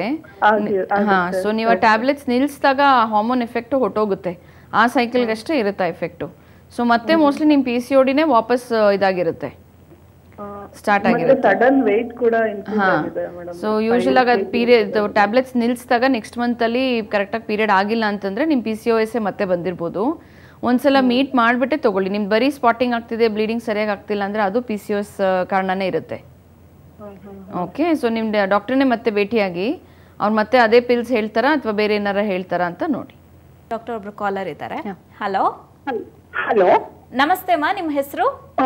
ಮೇಡಮ್ ನಮಸ್ಕಾರ. ನನ್ನ ಹೆಸರು ಪದ್ಮಲತಾ ಅಂತ ಹೇಳಿ. ಪದ್ಮಲತಾ, ಎಲ್ಲಿಂದ ಕಾಲ್ ಮಾಡ್ತಿದ್ದೀರಾ? ನಾವಿಲ್ಲ ಬೆಂಗಳೂರು ಮೈಸೂರು ರೋಡಿಂದ. ಓಕೆ, ಡಾಕ್ಟರ್ ಇದ್ದಾರೆ, ನಿಮ್ ಕ್ವಶನ್ ಏನಿದೆ ಕೇಳಿ. ಆಯ್ತು. ಓಕೆ ಮೇಡಮ್, ಮಾತಾಡಿ. ಡಾಕ್ಟರ್ ನಮಸ್ಕಾರ. ನಮಸ್ಕಾರ, ಹೇಳಿಮಾ. ನಾವು ನಮ್ಮ ಮಗಳು ಈಗ 22 ವರ್ಷ. ಅವಳು ಪೀರಿಯಡ್ ಸರಿಯಾಗಿ ಆಗ್ತಿಲ್ಲ ಮೇಡಮ್. ನೀವು ಒಂದು 2 ಇಯರ್ಸ್ ಇಂದನೂ ಸರಿಯಾಗಿ ಆಗ್ತಿಲ್ಲ. ತೋರಿಸ್ಬಿಟ್ಟು ಮತ್ತೆ ಇದು ಸ್ಕ್ಯಾನಿಂಗು ಎಲ್ಲ ಮಾಡ್ಸಿದೀವಿ. ಏನೋ ಸಿಸ್ಟ್ ಇದೆ ಅಂತ ಹೇಳಿ ಇದ್ ಮಾಡಿದ್ರು. ಮತ್ತೆ 1.5 ತಿಂಗಳು 2 ತಿಂಗಳು ಹಂಗೆ ಪೀರಿಯಡ್ ಆಗ್ತಾಳೆ. ಮತ್ತೆ ವೆಯ್ಟ್ ಜಾಸ್ತಿ, 70 kg ಇದ್ದಾಳೆ. 22 ವರ್ಷ ಅವಳಿಗೆ. ಹಾಗಾಗಿ ಏನು ಆಹಾರ ಊಟ ಏನ್ ತಗೋಬಹುದು? ಮತ್ತೆ 1.5 ತಿಂಗಳು 2 ತಿಂಗಳು ಈ ತರ ಪೀರಿಯಡ್ ಆಗ್ತಾಳಲ್ಲ, ಅದಕ್ಕೆ ಹೇಗೆ ಕೇಳೋಣ ಅಂತ ಮೇಡಮ್. ಓಕೆ. ಅಸಿಸ್ಟ್ ಸಲುವಾಗಿ ಏನಾರ ಟ್ರೀಟ್ಮೆಂಟ್ ಕೊಟ್ಟಿದ್ದಾರಾ? ಇಲ್ಲೇ ತೋರ್ಸಿದ್ದೆ, ಒಂದೆರಡು ಸತಿ ತೋರ್ಸಿದ್ವಿ. ಟ್ರೀಟ್ಮೆಂಟ್ ಅಂದ್ರೆ ಅದೇ ಅವಳು ಕಾಲೇಜಿಗೆ ಬೇರೆ ಹೋಗ್ತಾಳಲ್ಲ, ಟೈಮ್ಗಳು ಇದಿರಲ್ಲ ಅಂದ್ಬಿಟ್ಟು ಏನು ಎಕ್ಸರ್ಸೈಸ್ ಎಲ್ಲ ಹೇಳಿದ್ರು. ಓಕೆ, ಸ್ವಲ್ಪ ಎಕ್ಸರ್ಸೈಸ್ ಅದು ವಾಕ್ ಮಾಡ್ಕೊತಾಳೆ. ಆದ್ರೂ ವೆಯ್ಟ್ ಇದಾಗಿಲ್ಲ. ಊಟ ತಿಂಡಿಲಿ ಏನಾದ್ರು ಇದ್ ಮಾಡ್ಕೊಂಡ್ರೆ ಸ್ವಲ್ಪ ಆಹಾರದಲ್ಲಿ ನೀವು ಸ್ಟ್ರಿಕ್ಟ್ ಆಗಿ ಫಾಲೋ ಮಾಡಿ, ಟೈಮ್ ಕರೆಕ್ಟ್ ಆಗಿ ತಿನ್ಲಿ. ಆದಷ್ಟು ಮನೇಲಿ ಮಾಡೋ ಅಡುಗೆನೆ ತಿನ್ನೋದು ಒಳ್ಳೇದಮ್ಮ, ಹೊರಗಡೆದು ಅವಾಯ್ಡ್ ಮಾಡ್ಲಿ. ಮತ್ತೆ ಈ ಜಂಕ್ ಫುಡ್ ಅಂತ ಏನ್ ಹೇಳ್ತೀವಲ್ಲ, ಬೆಣ್ಣೆಲಿ ಇದಾಗಿರೋದು, ಪಿಜ್ಜಾಗಳು, ಬರ್ಗರು, ಚೀಸ್ ಇರೋದು, ಪೇಸ್ಟ್ರೀಸು, ಸ್ವೀಟ್ಸ್ ಅಂತದೆಲ್ಲ ಸ್ವಲ್ಪ ಕಮ್ಮಿ ಮಾಡ್ಲಿ. ನೈಟ್ಗೆ ಆದಷ್ಟು ಕಾರ್ಬೋಹೈಡ್ರೇಟ್ ಕಮ್ಮಿ ಮಾಡ್ಲಿ, ಅಂದ್ರೆ ರೈಸ್ ಇದು ಎಲ್ಲ ಸ್ವಲ್ಪ ಕಮ್ಮಿ ಇಟ್ಕೊಳ್ಳಿ. ಅನ್ನ ಚಪಾತಿ ಇದೆ ನಾವು ಜಾಸ್ತಿ. ಸೊ ನೈಟ್ಗೆ ಆದಷ್ಟು ಅನ್ನ ಕಮ್ಮಿ ಇಟ್ಟು ಸ್ವಲ್ಪ ಬೇಗನೆ ಊಟ ಮಾಡ್ಲಿ. ತಿಂದ ತಕ್ಷಣ ಮಲ್ಗೋದು ಆ ತರ ಬೇಡ, ಟೈಮ್ ಕರೆಕ್ಟ್ ಆಗಿ ತಿನ್ಲಿ. ಓಕೆ, ಸೊಪ್ಪು, ತರಕಾರಿ, ಫ್ರೂಟ್ಸ್ ಎಲ್ಲ ಚೆನ್ನಾಗಿ ಕೊಡಿ. ಸೊಪ್ಪು ತಗೋಬೋದಾ ಮೇಡಮ್? ಹಾ, ತಗೊಳ್ಳಿ, ಒಳ್ಳೇದೇ ತಗೊಳ್ಳಿಮ್ಮ. ಆಮೇಲೆ ಪೀರಿಯಡ್ ನಾರ್ಮಲ್ ಆಗಿ ಆಗಕ್ಕೆ ಹೇಗೆ ಮೇಡಮ್? ಸಿಸ್ಟ್ಗಳಿದೆ ಅಂತ ಹೇಳಿ. ಹಾ, ಸೊ ಅದೇನೆ, ನೀವು ಅದು ವೆಯ್ಟ್ ಲಾಸ್ ಎಲ್ಲ ಹೇಳಿದ್ದಾರೆ ಅಂದ್ರೆ ಅದು ಮೋಸ್ಟ್ಲಿ PCOD ಪ್ರಾಬ್ಲಮ್ ಇರುತ್ತೆ. ಹಾ, ಸೊ PCOD ಪ್ರಾಬ್ಲಮ್ ಇರುವಾಗ ವೆಯ್ಟ್ ಲಾಸ್ ಆಗೋ ತನಕನೂ ಪೀರಿಯಡ್ ಹೀಗೆ ಇರುತ್ತೆ. ಸೊ ಅವ್ರ ವೆಯ್ಟ್ ಲಾಸ್ ಆದ್ರೇನೆ ಪೀರಿಯಡ್ ಸರಿ ಹೋಗೋದು. ಸೊ ಆಕ್ಟಿವ್ ಆಗಿ ವರ್ಕೌಟ್ ಮಾಡ್ಲಿ, ಒಂದು 30 ಮಿನಿಟ್ಸ್ 60 ಮಿನಿಟ್ಸ್ ತರ ದಿನ 1 ಅವರ್ ಬರೀ ಯೋಗ ಅಥವಾ ಫಿಸಿಕಲ್ ಎಕ್ಸರ್ಸೈಸ್ ಆದ್ರೆ, ಒಂದು ಬ್ರಿಸ್ಕ್ ವಾಕು ಅಥವಾ ಅವ್ರಿಗೆ ಏನಾರ ಇಷ್ಟ ಇದ್ರೆ ಡಾನ್ಸು ಅಥವಾ ಜಿಮ್ ಸೇರ್ಕೊಳ್ಳೋದು ಆ ತರ ಮಾಡ್ಬೇಕಾಗತ್ತೆ. ಬಟ್ ಒಂದು ಕರೆಕ್ಟ್ ಟ್ರೈನಿಂಗ್ ಇದನ್ನ ರೆಜಿಮ್ ತಗೊಂಡು ಒಂದು 3 ಮಂತ್ಸ್ to 6 ಮಂತ್ಸ್ ಅಲ್ಲಿ ವೆಯ್ಟ್ ಲಾಸ್ ಮಾಡ್ಲಿ. ಅನ್ನ ಲಿಮಿಟ್ ಅಲ್ಲಿ ತಗೊಂಡ್ರೆ ಒಳ್ಳೇದು. ಮಧ್ಯಾಹ್ನ ತಗೋಬಹುದಮ್ಮ, ನೈಟ್ ಅಲ್ಲಿ ಕಮ್ಮಿ ತಗೊಳ್ಳಿ. ಬೇರೆ ರಾಗಿ ಐಟಮ್ ಏನಾದ್ರು ತಿನ್ಬೋದಾ? ಮುದ್ದೆ ತಗೋಬಹುದು, ಅವೆಲ್ಲ ತಗೋಬಹುದಮ್ಮ. ನಮ್ಮ ಮನೆ ಆಹಾರಗಳೆಲ್ಲ ತಗೋಬಹುದು, ಎಲ್ಲ ಒಳ್ಳೇದೇನೆ. ಓಕೆ, ಧನ್ಯವಾದಗಳು ಕರೆ ಮಾಡಿದ್ದಕ್ಕೆ. ಇನ್ನು ಡಾಕ್ಟರ್, ಈ ಪ್ರೆಗ್ನೆನ್ಸಿ ಟೈಮಲ್ಲಿ ಈ ಎಮರ್ಜೆನ್ಸಿ ಪಿಲ್ಸ್ ಆಗಿರ್ಬೋದು, ಹಾಗೆ ಪ್ರೆಗ್ನೆನ್ಸಿ ಪಿಲ್ಸ್, ಇದರ ಪಿಲ್ಸ್ಗಳನ್ನ ತಗೊಳ್ಕೊಳ್ತಾರೆ. ಆಮೇಲೆ ತುಂಬಾ ಅವೇರ್ನೆಸ್ ಇರಲ್ಲ, ಎಲ್ಲೋ ಆ್ಯಡ್ ಬಂತು, ಟಿವಿಲಿ ಆ್ಯಡ್ ಬಂತು, ಇದಕ್ಕೆ ಇದು ತಗೋಬಹುದು ಅನ್ನೋಂಥ ರೀತಿಯಲ್ಲಿ ತಗೊಳ್ತಾರೆ. ಈ ಪಿಲ್ಸ್ಗಳನ್ನ ತಗೊಳ್ಳುವಾಗ ಡಾಕ್ಟರ್ ಕನ್ಸಲ್ಟೆಂಟ್ ಎಷ್ಟು ಇಂಪಾರ್ಟೆಂಟು, ಆಮೇಲೆ ಈ ಪಿಲ್ಸ್ಗಳನ್ನ ಯಾಕೆ ತಗೋಬೇಕು ಅನ್ನೋದ್ರ ಬಗ್ಗೆ. ಸೊ ಪಿಲ್ಸಲ್ಲಿ 3 ಥರ ಇರುತ್ತೆ. ಒಂದು ನಾರ್ಮಲ್ ಆಗಿ ಪೀರಿಯಡ್ ಪೋಸ್ಟ್ಪೋನ್ ಆಗೋಕ್ಕೆ ಬಂದು ಕೇಳಿ ತಗೋತಾರೆ, ಅದು ತಗೋಬೋದು, ತೊಂದರೆ ಇಲ್ಲ. ಬಟ್ ಯೂಶಲ್ ಆಗಿ ಅದನ್ನು ಹ್ಯಾಬಿಟ್ ಮಾಡ್ಕೋಬೇಡಿ ಅಂತ ಹೇಳ್ತೀವಿ. ಬಿಕಾಸ್ ಯಾವತ್ತೇ ಇದ್ರೂ ನಮ್ಮ ನ್ಯಾಚುರಲ್ ಸೈಕಲ್ಲು, ನಮ್ಮ ಬಾಡಿ ಯಾವ ಥರ ಇದಾಗ್ತಿದೆಯೋ ಅದನ್ನು ಅಂಡರ್ಸ್ಟ್ಯಾಂಡ್ ಮಾಡಿಕೊಂಡು ಅದ್ರ ಪ್ರಕಾರನೇ ಹೋಗ್ಬೇಕು. ಆದಷ್ಟು ನೇಚರ್ಗೆ ಅಗೇನ್ಸ್ಟ್ ಹೋಗೋದು, ಯಾವಾಗ ಬೇಕೋ ಅವಾಗ ಪೀರಿಯಡ್ ಬರ್ಸ್ಕೊಳ್ಳೋದು, ಯಾವಾಗ ಬೇಕೋ ಅವಾಗ ಪೋಸ್ಟ್ಪೋನ್ ಮಾಡ್ಕೊಳ್ಳೋದು ಮಾಡಬೇಡಿ ಅಂತ ಹೇಳ್ತೀವಿ. ಮುಂದೆ ಬರ್ತಾ ಒಂದೊಂದ್ಸಲ ತುಂಬ ಇರೆಗ್ಯುಲರ್ ಆಗಿ ಯಾವಾಗ ಆಗುತ್ತೆ ಯಾವಾಗ ಆಗಲ್ಲ ಗೊತ್ತಾಗಲ್ಲ ಅವ್ರಿಗೆ. ಬಟ್ ಅದು ಬಿಟ್ಟರೆ ಬೇರೇನು ಸೈಡ್ ಎಫೆಕ್ಟ್ ಇರಲ್ಲ. ಇನ್ನೊಂದು ಪಿಲ್ಸ್ ಬಂದು ಹಾರ್ಮೋನ್ ಪಿಲ್ಸ್ ಏನು ಹೇಳ್ತಿದ್ದೀವಿ, 2 ಥರ ಇರುತ್ತೆ. ಒಂದು ರೆಗ್ಯುಲರ್ ಆಗಿ ಪ್ಲಾನಿಂಗ್ಗೆ ಬಳಸ್ತಾರೆ, ಮಕ್ಕಳಾಗಬಾರ್ದು ಅಂತ. ಸೊ ಅದು 21 ಡೇಸ್ 21 ದಿವಸ ತೊಗೊಳ್ಳೋದಿರುತ್ತೆ. ಪೀರಿಯಡ್ ಸ್ಟಾರ್ಟ್ ಆದಾಗ 3ನೇ ದಿವಸ ಅಥವಾ 4ನೇ ದಿವಸ ಶುರು ಮಾಡ್ತೀವಿ, 21 ದಿವಸಕ್ಕೆ ಮಾತ್ರೆ ಮುಗಿತಿದ್ದಂಗೆ ಪೀರಿಯಡ್ ಆಗುತ್ತೆ. ಬಟ್ ಇದನ್ನು ಕರೆಕ್ಟಾಗಿ ತೊಗೋಬೇಕು. ಅಂದರೆ ಒಂದಿನ ಮಿಸ್ ಮಾಡೋದು, ಮಧ್ಯದಲ್ಲಿ ಮರ್ತು ಬಿಡೋದು, ಅಲ್ಲಿ ಹೋಗಿದೆ ಇಲ್ಲಿಗೆ ಹೋಗಿದೆ ಟ್ಯಾಬ್ಲೆಟ್ ಮರ್ತೆ ಅನ್ನೋದು ಆ ಥರ ಮಾಡಬಾರ್ದು. ಆವಾಗ್ಲೂ ಪೀರಿಯಡ್ ಇರೆಗ್ಯುಲರ್ ಆಗುತ್ತೆ. ಸೊ ದಿನ ನೈಟು ಕರೆಕ್ಟಾಗಿ ಊಟ ಆದಮೇಲೆ ಬರಿತೀವಿ ಆ ಪಿಲ್ಸ್ನ, ಅದನ್ನು ತೊಗೋಬೋದು. ಯೂಶಲಾಗಿ 1.5 ವರ್ಷ 2 ವರ್ಷದ ಮೇಲೆ ಕೊಡಲ್ಲ, ಅದನ್ನು 35 ವರ್ಷ ಒಳಗಡೆ ಇರೋರಲ್ಲಿ ಕೊಡ್ತೀವಿ. ಆದಷ್ಟು 35 ವರ್ಷ ಆದಮೇಲೆ ಪಿಲ್ಸ್ ಎಲ್ಲ ಅವಾಯ್ಡ್ ಮಾಡ್ತೀವಿ. ಮತ್ತು ಬೇರೆ ಪ್ರಾಬ್ಲಮ್ಸ್ ಇದ್ದರೆ, BP ಇದ್ದರೆ, ಮನೇಲಿ ಸ್ಟ್ರೋಕ್ ಇದ್ದರೆ ಅಥವಾ ಅವ್ರಿಗೆ ಮೈಗ್ರೇನ್ ಇದ್ದರೆ ಅವರಲ್ಲೆಲ್ಲ ಆದಷ್ಟು ಹಾರ್ಮೋನ್ಸನ್ನು ಅವಾಯ್ಡ್ ಮಾಡ್ತೀವಿ. ಲಾಂಗ್ ಟರ್ಮ್ ಹೆಲ್ತ್ ಇಶ್ಯೂಸು ಇರುತ್ತೆ ಅವರಲ್ಲಿ. ಏನೇ ಲೋಡೋಸ್ ಪಿಲ್ ಕೊಟ್ಟರು ಕೂಡ ಸ್ವಲ್ಪ ಕೇರ್ಫುಲ್ಲಾಗಿ ಅಂಡರ್ ಮಾನಿಟ್ರಿಂಗೇ ಕೊಡ್ತೀವಿ. ಅಂದರೆ ಒನ್ಸ್ ಇನ್ 3 ಮಂತ್ಸ್ ಅಥವಾ ಒನ್ಸ್ ಇನ್ 6 ಮಂತ್ಸ್ ಬಂದು ನಮ್ಮನ್ನು ಭೇಟಿಯಾಗಿ ಅಂತಲೇ ಹೇಳ್ತೀವಿ. ಇನ್ನೊಂದು ಪಿಲ್ ಬಂದು ಎಮರ್ಜೆನ್ಸಿ ಪಿಲ್ ಅಂತ ನೀವು ಹೇಳ್ದಂಗೆ ಈಗ ಓವರ್ ದ ಕೌಂಟರೇ ಸಿಗುತ್ತೆ ಫಾರ್ಮಸಿಗಳಲ್ಲೆಲ್ಲ. ಪ್ರೆಗ್ನೆನ್ಸಿ ಭಯ ಇರೋರು ನೆಕ್ಸ್ಟ್ ಡೇ ಮಾರ್ನಿಂಗ್ ತೊಗೊಳ್ಳೋದು ಆ ಥರ ಮಾಡ್ತಾರೆ. ಅದನ್ನು once in a while okay, but ಅದನ್ನು ರುಟೀನ್ ಕಾಂಟ್ರಸೆಪ್ಷನ್ ಥರ ಬಳಸಬೇಡಿ. ಅಂದರೆ ನಾನು ಪ್ರತಿ ಸಲ ಅದೇ ತೊಗೋತೀನಿ, ಅದೇ ನನ್ನ ಪ್ಲ್ಯಾನಿಂಗು ಅಂತ, ದ್ಯಾಟ್ ಇಸ್ ರಾಂಗ್. ಸೊ ಅದನ್ನು ಮಾಡಬೇಡಿ. ಯಾವ್ದಾರ ಕರೆಕ್ಟ್ ಮೆಥಡು ನೀವು ನಿಮ್ಮ ಹಸ್ಬೆಂಡು ಮಾತಾಡಿಕೊಂಡು ಡಿಸ್ಕಸ್ ಮಾಡಿಕೊಂಡು ಎಷ್ಟು ವರ್ಷ ಮಕ್ಕಳು ಬೇಡ, ಎಷ್ಟು ವರ್ಷ ತನಕ ತೊಗೋಬೇಕು ಅಂತ ಡಿಸೈಡ್ ಮಾಡ್ಕೊಂಡು ನಿಮ್ಮ ಡಾಕ್ಟ್ರಿಗೆ ಹೇಳಿ. ಸೊ ಅವರು ಅದ್ರ ಪ್ರಕಾರ ಕರೆಕ್ಟಾಗಿ ಅಡ್ವೈಸ್ ಕೊಡ್ತಾರೆ. ಮಕ್ಕಳು ಆಗದೆ ಇರೋರಲ್ಲಿ ನಾವು ಕೊಡೋ ಕಾಂಟ್ರಸೆಪ್ಷನ್ನೇ ಬೇರೆ, 1 ಮಗು ಆದಮೇಲೆ ಕೊಡೋದೇ ಬೇರೆ, 2 ಮಕ್ಕಳಾದ್ಮೇಲೆ ಕೊಡೋದೇ ಬೇರೆ, ಆ ಥರ ಇರುತ್ತೆ. ಸೊ ಅವ್ರ ಪ್ರೊಫೈಲ್ ಪ್ರಕಾರ ನೋಡಿಬಿಟ್ಟು ನಾವು ಸೇಫ್, ಅವ್ರಿಗೆ ಯಾವ್ದು ಸೇಫ್ ಇರುತ್ತೋ ಅದನ್ನು ಕೊಡ್ತೀವಿ. ಓಕೆ ಡಾಕ್ಟರ್, ಒಬ್ರು ಕಾಲರ್ ಇದ್ದಾರೆ. ಹಲೋ ಹಲೋ ಹಲೋ, ಕೇಳಿಸ್ತಿದ್ಯಾ? ಕೇಳಿಸ್ತಿದೆ ಮೇಡಮ್. ಓಕೆ, ನಿಮ್ಮ ಹೆಸರು? ಸರೋಜಾ ಅಂತ. ಸರೋಜಾ ಅಂತ. ಎಲ್ಲಿಂದ ಕರೆ ಮಾಡ್ತಿದ್ದೀರಮ್ಮ? ನಾವು ಹಾಸನ ಡಿಸ್ಟಿಕ್ ಇಂದ ಕೊಣನೂರು. ಓಕೆ, ಡಾಕ್ಟರ್ ಇದ್ದಾರೆ, ನಿಮ್ಮ ಕ್ವಶನ್ ಏನಿದೆ ಕೇಳಿ. ಓಕೆ, ಹಲೋ ಹೇಳಿ ಸರೋಜ್ ಅವರೇ. ಮೇಡಮ್, ಒಂದು ಡೇಟ್ ಆಗ್ಬೇಕಾದ್ರೆ ತಿಂಗಳ ಹಾಂ ತುಂಬಾ ಪ್ರಾಬ್ಲಮ್ ಆಗುತ್ತೆ ಮೇಡಮ್. ಡೇಟ್ ಕರೆಕ್ಟಾಗಿ ಆಗಲ್ಲ. ಹಾಂ, ಅದೇ ಒಂದು ಸಮಸ್ಯೆ ನನಗೆ. ಕರೆಕ್ಟಾಗಿ ಆಗಲ್ಲ ಅಂದರೆ ಎಷ್ಟು ದಿವಸಕ್ಕೆ ಆಗ್ತೀರಾ? ಇನ್ನೂ ಒಂದು ವಾರ ಇದೆ ಅನ್ನಂಗೆ ಆಗ್ಬಿಡುತ್ತೆ. ಬೇಗ ಆಗ್ತಾ ಇದೆಯಾ? ಬೇಗ ಆಗುತ್ತೆ. ತುಂಬಾ ಹೊಟ್ಟೆ ನೋವೆಲ್ಲ ಬರುತ್ತೆ ಮೇಡಮ್. 26 ವರ್ಷ ಆಯ್ತು ಮಕ್ಕಳು ಆಪರೇಷನ್ ಆಗಿ.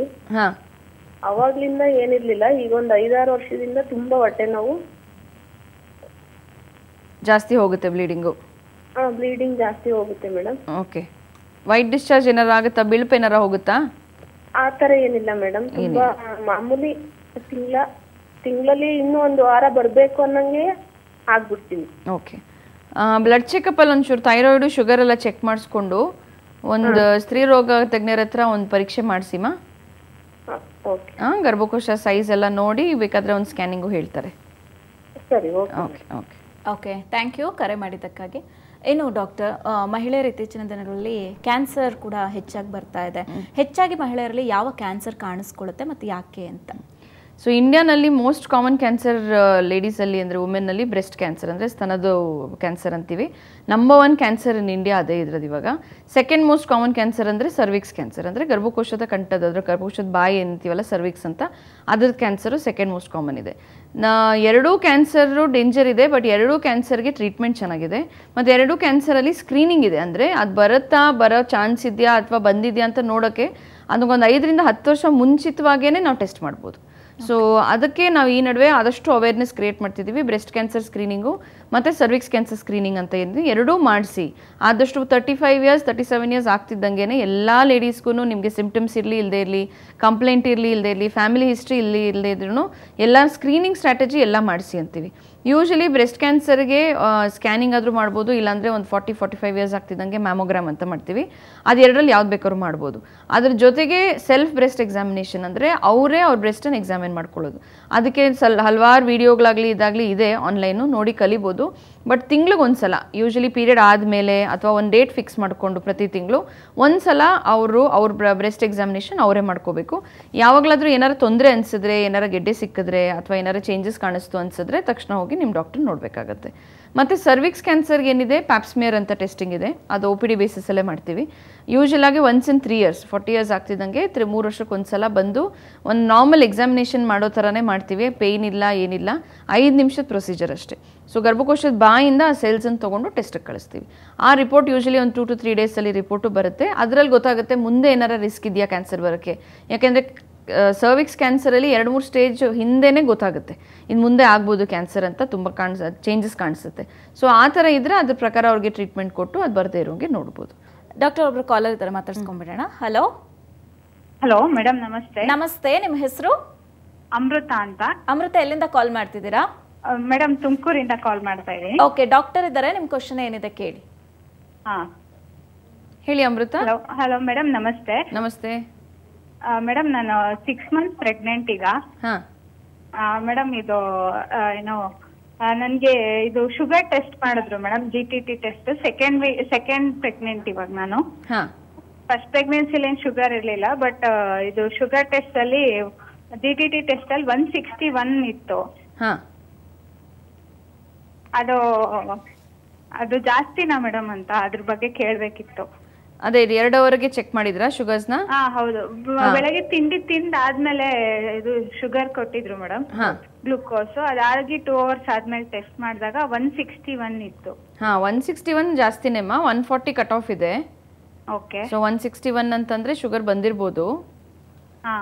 ಸೊ ಇದಾದ್ಮೇಲೆ ನೆಕ್ಸ್ಟ್ ಮಾನಿಟರಿಂಗ್ ಹೇಳ್ತಾರೆ ನಿಮ್ಗೆ ಖಾಲಿ ಹೊಟ್ಟೆನಲ್ಲಿ. ಹೇಳಿದ್ರು ಮೇಡಮ್, ಅದು ಖಾಲಿ ಹೊಟ್ಟೆ ಲಾಸ್ಟ್ ಮಂಡೇ ಮಾಡಿಸಿದಾಗ 78 ಇತ್ತು ತಿಂಡಿಗೆ ಮುಂಚೆ. ತಿಂಡಿ ಆದ್ಮೇಲೆ 138 ಇತ್ತು. ಅದು ಜಾಸ್ತಿನಾ ಅಂತ ಟ್ಯಾಬ್ಲೆಟ್ ತಗೊಳ್ಳಿ ಅಂತಿದ್ದಾರೆ, ಅದೇ ತಗೊಳಕ್ಕೂ ಬಿಡಕ್ಕೂ. ಟ್ಯಾಬ್ಲೆಟ್ ಅಂದ್ರೆ ನಿಮ್ದು ಶುಗರ್ ಮಾನಿಟರಿಂಗು 2 ದಿವಸ 3 ದಿವಸಕ್ಕೆ ಒಂದ್ಸಲ ಕಂಟಿನ್ಯೂಸ್ ಆಗಿ ನೋಡಿ. 140 ಮೇಲೆ ತಿಂದಾಗಿ 140 ಮೇಲೆ ಬರ್ತಾ ಇದೆ ಅಂತಂದ್ರೆ 1 ಅವರ್ಗೆನೆ ಅದು ಜಾಸ್ತಿನೇಮ್ಮ. ಖಾಲಿ ಹೊಟ್ಟೆಲಿ ನಾರ್ಮಲ್ ಇರ್ಬೋದು, ಬಟ್ ತಿಂದಾದ್ಮೇಲೆ 138 140 ದಾಟ್ತಿದೆ ಅಂದ್ರೆ ಅದು ಸ್ವಲ್ಪ ಶುಗರ್ ಇರುತ್ತೆ. ಸೊ ಟ್ಯಾಬ್ಲೆಟ್ಸ್ ರೆಕಮೆಂಡ್ ಮಾಡಿದ್ದಾರೆ ನಿಮ್ ಡಾಕ್ಟರ್ ಅಂತಂದ್ರೆ ಯೂಶಲಿ ಒಂದು ಮಾತ್ರೆ ಸೇಫ್ ಇರುತ್ತೆ, ಮೆಟ್ಫಾರ್ಮಿನ್ ಅಂತೀವಿ, ಅದು ತಗೋಬಹುದು, ಅದು ಸೇಫ್ ಇದೆ, ತೊಂದರೆ ಇಲ್ಲ. ಓಕೆ. ಅದು ಮೇಡಮ್ ಆಫ್ಟರ್ ಡೆಲಿವರಿ ಕಂಟಿನ್ಯೂ ಆಗುತ್ತಾ ಹೇಗೆ? ಇಲ್ಲ, ಯೂಶಲಿ ಆಫ್ಟರ್ ಡೆಲಿವರಿ ಹೊಟ್ಟೋಗುತ್ತೆ, ಬಟ್ ನೀವು 1.5 ತಿಂಗಳಿಗೆ ಮತ್ತೆ ಚೆಕ್ ಮಾಡಿಸ್ಬೇಕು ಶುಗರ್ ಒಂದು. ಮತ್ತು ಎರಡನೇದು ಮುಂದೆ ಲೈಫಲ್ಲಿ ಶುಗರ್ ಬರೋ ರಿಸ್ಕ್ ಇರುತ್ತೆ, ಒಂದು 30% ರಿಸ್ಕ್ ಇರುತ್ತೆ. ಸೊ ನೆಕ್ಸ್ಟ್ ಮುಂದೇನು ನೀವು ವರ್ಷಕ್ಕೊಂದ್ಸಲ ಚೆಕಪ್ ಆ ಥರ ಮಾಡಿಸಿ ಚೆಕ್ ಮಾಡ್ಕೋತಾ ಇರಿ. Okay madam. ಡಯಟ್ ಎಲ್ಲ ಸ್ವಲ್ಪ ಸ್ಟ್ರಿಕ್ಟ್ ಆಗಿರಿ ಇವಾಗ ಪ್ರೆಗ್ನೆನ್ಸಿನಲ್ಲಿ. ಮತ್ತು ಆಫ್ಟರ್ ಎವ್ರಿ ಮೀಲ್ ವಾಕ್ ಮಾಡಿ. Okay madam. ಓಕೆ, ಧನ್ಯವಾದಗಳು ಕರೆ ಮಾಡಿದ್ದಕ್ಕಾಗಿ. ಇನ್ನು ಡಾಕ್ಟರ್, ನೀವು ಕ್ಯಾನ್ಸರ್ ಬಗ್ಗೆ ಹೇಳ್ತಿದ್ರೆ ಅದರ ವ್ಯಾಕ್ಸಿನ್ ಬಗ್ಗೆ ತಿಳಿಸ್ಕೊಡಿ ಡಾಕ್ಟರ್, ಯಾವ ರೀತಿಯಾದಂಥ ವ್ಯಾಕ್ಸಿನ್ಗಳಿರುತ್ತೆ ಅಂತ. ಸೊ ಮೇನ್ ಇವಾಗ ಕ್ಯಾನ್ಸರ್ ಅವೇರ್ನೆಸ್ಗೋಸ್ಕರ ಹೇಳ್ತಿರೋದ್ರಿಂದ HPV ವ್ಯಾಕ್ಸಿನ್ ಅಂತ ಸರ್ವೈಕಲ್ ಕ್ಯಾನ್ಸರ್ ವ್ಯಾಕ್ಸಿನ್ ಇದೆ.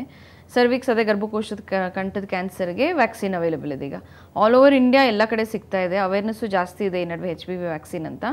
ಆ ವ್ಯಾಕ್ಸಿನ್ ಬಂದು 3 ಡೋಸಲ್ಲಿ ಕೊಡ್ತೀವಿ. 15 ವರ್ಷ ದಾಟಿರೋರಲ್ಲಿ 3 ಡೋಸಸ್ ಹೇಳ್ತೀವಿ. ಇವತ್ತೊಂದು ತೊಗೊಂಡ್ರೆ 2 ಮಂತ್ಸಿಗೆ ಸೆಕೆಂಡ್ ಡೋಸ್, 6 ಮಂತ್ಸ್ ಆದಮೇಲೆ 3rd ಡೋಸ್ ಇರುತ್ತೆ. ಪೇನ್ಲೆಸ್ ವ್ಯಾಕ್ಸಿನ್ ಇದೆ, ಎಲ್ಲರೂ ತೊಗೋಬೋದು up to 45 years. So 45 years 45 ವರ್ಷ ದಾಟಿದವರಲ್ಲಿ ತೊಗೋಬೋದು, ಬಟ್ ಅದ್ರದ್ದು ಎಫಿಕಸಿ ಕಮ್ಮಿ ಇರುತ್ತೆ. 15ರಿಂದ 45 ವರ್ಷ ಇರೋ ಎಲ್ಲ ಹೆಂಗಸ್ರಿಗೂ 3 ಡೋಸ್ ವ್ಯಾಕ್ಸಿನ್ ತೊಗೊಂಡ್ರೆ ಅವ್ರಿಗೆ ಲೈಫ್ ಲಾಂಗ್ ಪ್ರೊಟೆಕ್ಷನ್ ಇರುತ್ತೆ ಈ ಕ್ಯಾನ್ಸರಿಂದ. ಸೊ ನಮ್ಮ ಇಡೀ ಬಾಡಿನಲ್ಲಿ ಇರೋ ಎಲ್ಲ ಕ್ಯಾನ್ಸರ್ಸಲ್ಲಿ ನಮಗೆ ವ್ಯಾಕ್ಸಿನ್ ಇರೋದು ಇದೊಂದೇ ಕ್ಯಾನ್ಸರ್ಗೆ. ಸೊ ಅದಕ್ಕೆ ಯಾರು ತೊಗೊಂಡಿಲ್ವೋ ದಯವಿಟ್ಟು ಎಲ್ಲರೂ ತೊಗೊಳ್ಳಿ ಅಂತಲೇ ಹೇಳ್ತೀವಿ. ಬಿಕಾಸ್ ಬೆನಿಫಿಟ್ ಇದ್ದೇ ಇರುತ್ತೆ. ಅದು ಅಷ್ಟು ಹೈ ನಂಬರ್ಸಲ್ಲಿದೆ ನಮ್ಮ ಕಂಟ್ರಿನಲ್ಲಿ, ಅದಕ್ಕೆ ವ್ಯಾಕ್ಸಿನ್ ತೊಗೊಂಡ್ರೆ ಒಳ್ಳೆಯದು. ಇನ್ನು ಚಿಕ್ಕ ವಯಸ್ಸಲ್ಲೂ ಕೊಡೋಕ್ಕೆ ಶುರು ಮಾಡಿದ್ದೀವಿ. ಈಗ 9 ವರ್ಷದಿಂದ 15 ವರ್ಷದಲ್ಲಿರೋ ಹುಡುಗರು ಇಬ್ರಿಗೂ ಕೊಡ್ಬೋದು. ಅದು HPV same vaccine, but 9 strain vaccine ಅಂತ ಕೊಡ್ತೀವಿ. 15 ವರ್ಷ ದಾಟಿದ ಮೇಲೆ 4 ಸ್ಟ್ರೇನ್ ವ್ಯಾಕ್ಸಿನ್ ಕೊಡ್ತೀವಿ. ಬಟ್ 14 ಇಯರ್ಸ್ ಒಳಗಡೆ ತೊಗೊಂಡ್ರೆ 2 ಡೋಸ್ ಸಾಕು. ಇವತ್ತೊಂದು ತೊಗೊಂಡ್ರೆ 6 ತಿಂಗಳಾದಮೇಲೆ ಇನ್ನೊಂದು ಡೋಸ್. ಯಾವುದೇ ಸೈಡ್ ಎಫೆಕ್ಟ್ ಇರಲ್ಲ, ಪೇನ್ಲೆಸ್ ವ್ಯಾಕ್ಸಿನ್ ಇರುತ್ತೆ. ಸೊ ಸರ್ವೈಕಲ್ ಕ್ಯಾನ್ಸರ್ ವ್ಯಾಕ್ಸಿನ್ ಎಲ್ಲರೂ ತೊಗೊಂಡ್ರೆ ಒಳ್ಳೆಯದು. ಓಕೆ ಡಾಕ್ಟರ್, ಇನ್ನು ಮಹಿಳೆಯರಲ್ಲಿ 35, 40, 45 ಈ ಏಜ್ ಗ್ರೂಪಲ್ಲಿ ಸಾಕಷ್ಟು ಸಮಸ್ಯೆಗಳು ಕಾಣುತ್ತೆ. ಏನೇನು ಸಮಸ್ಯೆಗಳು ಬರುತ್ತೆ, ಆಮೇಲೆ ಯಾವ ರೀತಿಯಾಗಿ ಅವರು ಡಾಕ್ಟರ್ ಕನ್ಸಲ್ಟ್ ಮಾಡಬೇಕಾಗತ್ತೆ, ಅದ್ರ ಬಗ್ಗೆ ಸ್ವಲ್ಪ ತಿಳಿಸ್ಕೊಡಿ ಡಾಕ್ಟರ್. ಸೊ 35 ಇಯರ್ಸ್ ಅಂದರೆ ಯೂಶಲಾಗಿ ನಾವು ನೋಡೋದು ಫ್ಯಾಮಿಲಿ ಎಲ್ಲ ಕಂಪ್ಲೀಟ್ ಆಗಿರ್ಬೋದು, ವರ್ಕಿಂಗ್ ಇರ್ಬೋದು, ನಾನ್ ವರ್ಕಿಂಗ್ ಇರ್ಬೋದು. ಬಟ್ ಯಾವತ್ತೂ ಏನು ಚೆಕಪ್ ಮಾಡಿಸಿಲ್ಲ ಅಂದರೆ ಯೂಶಲಾಗಿ ಏನಾಗುತ್ತೆ ಹೆಂಗಸರಲ್ಲಿ, ನಾವು ಡೆಲಿವರಿ ಟೈಮಲ್ಲಿ ಏನು ಚೆಕಪ್ ಮಾಡಿರ್ತೀವೋ ಅದೇ ಲಾಸ್ಟ್.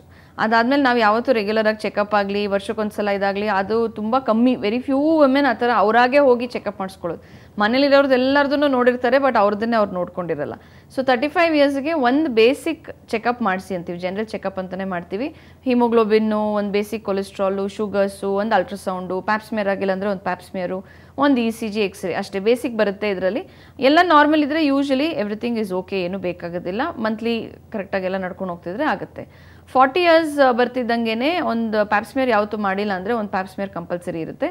ಬ್ರೆಸ್ಟ್ಗೆ ಬ್ರೆಸ್ಟ್ ಎಕ್ಸಾಮಿನೇಷನ್ ಮಾಡ್ಬೋದು, ಒಂದು ಅಲ್ಟ್ರಾಸೌಂಡ್ ಕಂಬೈನ್ ಮಾಡ್ತೀವಿ ಯೂಶಲಿ. 45 ಇಯರ್ಸ್ ಆದಮೇಲೆ ಒಂದು ಮ್ಯಾಮೋಗ್ರಾಮು ಹೇಳ್ತೀವಿ, ಅಲ್ಟ್ರಾಸೌಂಡ್ ಬದಲು ಮ್ಯಾಮೋಗ್ರಾಮ್ ಮಾಡ್ಬೋದು. ಅದು ಬಿಟ್ಟು ಫ್ಯಾಮಿಲಿ ಹಿಸ್ಟ್ರಿ ಏನಾರ ಇದ್ದರೆ, ಶುಗರ್ಸ್ ಆಗಲಿ, BP ಆಗಲಿ ಅಂಥದ್ದೆಲ್ಲ ರೆಗ್ಯುಲರಾಗಿ ಚೆಕ್ ಮಾಡಿಸಿ ಅಂತೀವಿ. ಐಡಿಯಲಿ ವರ್ಷಕ್ಕೊಂದು ಹೆಲ್ತ್ ಚೆಕಪ್, ಒಂದು ಪ್ಯಾಕೇಜ್ ಥರ ಯೂಶಲಾಗಿ ಮೋಸ್ಟ್ ಡಯಾಗ್ನೋಸ್ಟಿಕ್ ಲ್ಯಾಬ್ಸಲ್ಲೆಲ್ಲ ಮಾಡ್ತಾರೆ. ಕಾಂಪ್ರಿಹೆನ್ಸಿವ್ ಇರುತ್ತೆ, ಎಲ್ಲ ಚೆಕಪ್ಪು ಒಟ್ಟಿಗೆ ಬರುತ್ತೆ. ಮತ್ತು ಎಲ್ಲ ಡಾಕ್ಟರ್ಸ್ನೂ ಒಂದ್ಸಲ ನೋಡ್ಬೋದು. ಈಗ ಅಪೋಲೋನಲ್ಲೂ ಅದೇ ಹೆಲ್ತ್ ಚೆಕಪ್ ಮಾಡ್ತಾ ಇದ್ದೀವಿ. ಒಂದು ಫಿಸಿಷಿಯನ್ನು, ಒಂದು ಗೈನಕಾಲಜಿಸ್ಟು ಎಲ್ಲರನ್ನೂ ಒಂದ್ಸಲ ಭೇಟಿ ಆದರೆ ಏನಾರ ಸಣ್ಣ ಪುಟ್ಟ ಅಂತ ಅವ್ರಿಗೆ ಅನಿಸಿರ್ಬೋದು, ಬಟ್ ಆ್ಯಕ್ಚುಲಾಗಿ ಏನಾರ ಪ್ರಾಬ್ಲಮ್ ಇದ್ದರೆ ಅಲ್ಲಿ ಡಿಟೆಕ್ಟ್ ಆಗುತ್ತೆ. 45 ಆದಮೇಲೆ ಮೆನೋಪಾಸ್ ಹತ್ತತ್ರ ಬಂದಿರ್ಬೋದು, ಮೆನೋಪಾಸ್ ಆಗಿಬಿಡ್ಬೋದು, ಅಥವಾ ಆ ಪೆರಿಮೆನೋಪಾಸ್ ಅಂತೀವಿ. ಅಂದರೆ ಮೆನೋಪಾಸ್ ಸುತ್ತಮುತ್ತ 2-3 ವರ್ಷಗಳು ತುಂಬ ಸೆಕೆ ಆಗೋದು, ತುಂಬ ಮೂಡ್ ಸ್ವಿಂಗ್ಸ್ ಬರೋದು, ಒಂಥರ ಡಿಪ್ರೆಷನ್ ಹೋಗ್ತಾರೆ ಕೆಲವರು, ಮತ್ತು ಬೋನ್ ಲಾಸ್ ಆಗುತ್ತೆ. ಸೊ ಮಂಡಿ ನೋವು ಬರೋದು, ಬೆನ್ನು ನೋವು ಬರೋದೆಲ್ಲ ಇರುತ್ತೆ. ಅಂಥವರಲ್ಲಿ ಕ್ಯಾಲ್ಸಿಯಂ ಸಪ್ಲಿಮೆಂಟೇಷನ್ ಎಲ್ಲ ತೊಗೊಳಕ್ಕೆ ಹೇಳ್ತೀವಿ ವಿತ್ ವಿಟಮಿನ್ D. ಒಂದು ರೆಗ್ಯುಲರ್ ಲೈಫ್ ಸ್ಟೈಲ್, ರೆಗ್ಯುಲರ್ ಎಕ್ಸಸೈಸ್ನ ಕಂಪಲ್ಸರಿ ಪಾರ್ಟ್ ಆಫ್ ಲೈಫ್ ಮಾಡ್ಕೊಳ್ಳೋದು ಒಳ್ಳೆಯದು. ಹೆಲ್ತ್ ಚೆಕಪ್ ಪ್ರಕಾರ ಅದರಲ್ಲಿ ಏನಾರ ಚೇಂಜಸ್ ಕಂಡು ಬಂದರೆ ಆ ಟೈಮಲ್ಲಿ ಅದನ್ನು ಫಾಲೋ ಮಾಡೋದು ಒಳ್ಳೆಯದು. ಓಕೆ ಡಾಕ್ಟರ್, ಇವತ್ತಿನ ಕಾರ್ಯಕ್ರಮದಲ್ಲಿ ಸಾಕಷ್ಟು ಮಾಹಿತಿಯನ್ನು ತಿಳಿಸ್ಕೊಟ್ರಿ. ಅಷ್ಟೇ ಅಲ್ಲದೆ ನಾಳೆ ಮದರ್ಸ್ ಡೇ ಇರೋದ್ರಿಂದ ಒನ್ಸ್ ಅಗೇನ್ ನಿಮಗೆ ಮತ್ತೊಂದ್ಸತಿ ವಿಶೇಷನ ತಿಳಿಸ್ತೀನಿ. ಹಾಗೆ ಇವತ್ತಿನ ಎಪಿಸೋಡಲ್ಲಿ ಮಹಿಳೆಯರಿಗೆ ಸಂಬಂಧಪಟ್ಟಂತಹ ಪ್ರೆಗ್ನೆನ್ಸಿ ಆಗಿರ್ಬೋದು, ಪೀರಿಯಡ್ಸ್ ಆಗಿರ್ಬೋದು, ಹಾಗೆ ಕ್ಯಾನ್ಸರ್ ಬಗ್ಗೆ ಕೂಡ ಸಾಕಷ್ಟು ಮಾಹಿತಿಯನ್ನು ಡಾಕ್ಟರ್ ತಿಳಿಸ್ಕೊಟ್ರು. ಡಾಕ್ಟರ್, ನಿಮಗೆ ಧನ್ಯವಾದಗಳು. Thank you. ಎಸ್ ವೀಕ್ಷಕರೇ, ಇನ್ನು ಇವತ್ತಿನ ಕಾರ್ಯಕ್ರಮದಲ್ಲಿ ಮಹಿಳೆಯರಿಗೆ ಸಂಬಂಧಪಟ್ಟಂಥ ಸ್ತ್ರೀ ರೋಗಕ್ಕೆ ಸಂಬಂಧಪಟ್ಟಂಥ ಸಾಕಷ್ಟು ಮಾಹಿತಿಯನ್ನು ಡಾಕ್ಟರ್ ನಿಮಗೆ ತಿಳಿಸ್ಕೊಟ್ಟಿದ್ದಾರೆ. ಹಾಗೆ ನಾಳಿನ ಎಪಿಸೋಡ್ನಲ್ಲೂ ಕೂಡ ಮಹಿಳೆಯರಿಗೆ ಸಂಬಂಧಪಟ್ಟಂಥ ಮತ್ತೊಂದು ಟಾಪಿಕ್ ಅನ್ನು ತಗೊಂಡು ನಾವು ನಿಮ್ಮ ಮುಂದೆ ಬರ್ತೇವೆ. ನೋಡ್ತಾ ಇರಿ Siri doctors live. Thank you.